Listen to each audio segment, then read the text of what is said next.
Oke, telah selesai pengerjaan Civic Turbo buat airbag.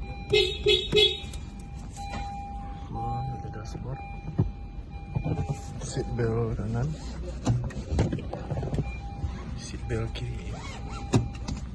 Nah, kita cek di indikator airbagnya. Indikator airbag akan padam setelah 7-8 detik. Oke, sip.